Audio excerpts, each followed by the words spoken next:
everyone, welcome back to the channel, and a couple of quick updates before we start this F1 video.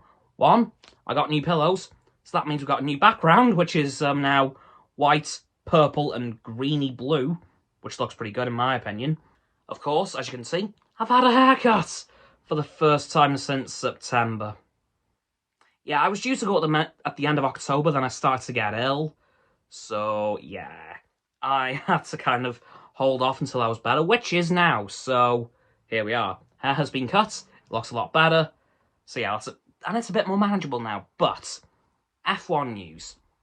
There's been a fair bit this week, which I was actually really surprised about. I wasn't expecting as much as we got. So, what did we get? Of course, the big one, Mattia Binotto and Ferrari have parted ways. Yep, Mattia Binotto is gone. Who's replacing him, though? We still don't know. Yeah, we have no idea. Again, the hot rumour is Frederic Vasseur. Who would replace him, though? No idea. Could they swap? Maybe? But yeah, for now, it's unconfirmed, but again, the hot rumour is Frederic Vasseur. Christian Horner and Andreas Seidel were approached. They said, yeah, nah thanks, we're happy where we are.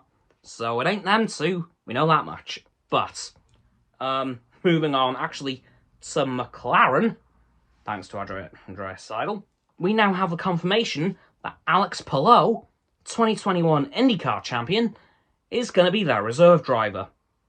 And yeah, we knew that one for a while, but the official confirmation has finally come through.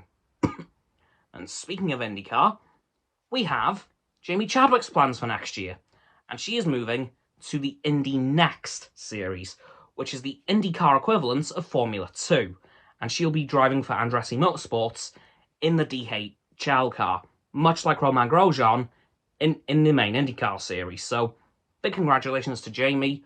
Hopefully, she can rip up the grid like she did back in W Series 3 times in a row, and win the championship. So, best of luck to you, Jamie. Hope you do well. Now, what else has there been this week? Oh, yeah. Mercedes have actually made a very, very touching tribute to their former advisor and Ferrari legend, Niki Lauda. And how have they done that? They have named the road leading up to the Mercedes factory in Brackley Lauda Drive, which I think is a really nice tribute to Niki Lauda. The only other thing they could have done is make a massive statue, and honestly, that could happen somewhere someday. Maybe not at Mercedes, but maybe at Ferrari. Unless that's happened already and I've missed it, please let me know. And, well, Logan Sargent has also picked his number driver for next year. No, his driver number. And that will be 2. The reason being is that he originally wanted the number 3. But unfortunately, thanks to Daniel Ricciardo semi-sticking around, he couldn't use it. But that does raise a question in me.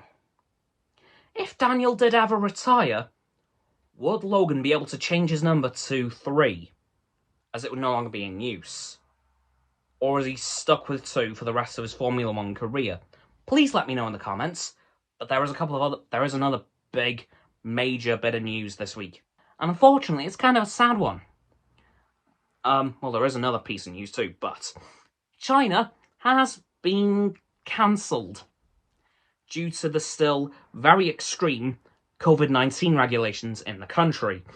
And the FIA has pretty much deemed racing there impractical, which, okay, I've seen the regulations and would cause some logistical issues, I cannot lie. So, China is off the table. But there are rumours and reports flying around that Portugal's Portimao could be replacing it. And frankly, I'd be okay with that, because I remember Portimao from last year and the year before. And it was pretty damn good. I really liked the circuit, so I would very much welcome a return to Portugal in place of China. So yeah, hopefully that goes ahead. But the other big bit of news is Miami is getting a part of the track reprofiled. And that is the frankly dreadful turn 14-15 chicane. Because in the F1 game, my team car basically has to stop dead to get around the damn thing. It's a nightmare. It is so slow. So I'm really glad that Miami are reprofiling that section of the track because, yeah, it wasn't good for racing. Not many of the drivers liked it, so that'll have to be reprofiled before they return there next year. Anyway, guys, that's going to do it for this surprisingly big Formula 1 update video. So please, like this vid, sub to mine, Roxanne's and Frost's channels, down links in the description, as always. My sub button is down there. Yeah, that big red one, unless you've already subbed, then it's going to be grey. Thank you for that, by the way, and once you've done that, please don't forget to click all 3 of the bells to get all 3 sets of our notifications. Comment as well, because why the heck not? And let me know which bit of news surprised you most from this week. For me, it was probably China's cancellation, kind of. Again, the COVID regulations over there are still very extreme, which, fair enough. If it's bad out there, it's bad out there.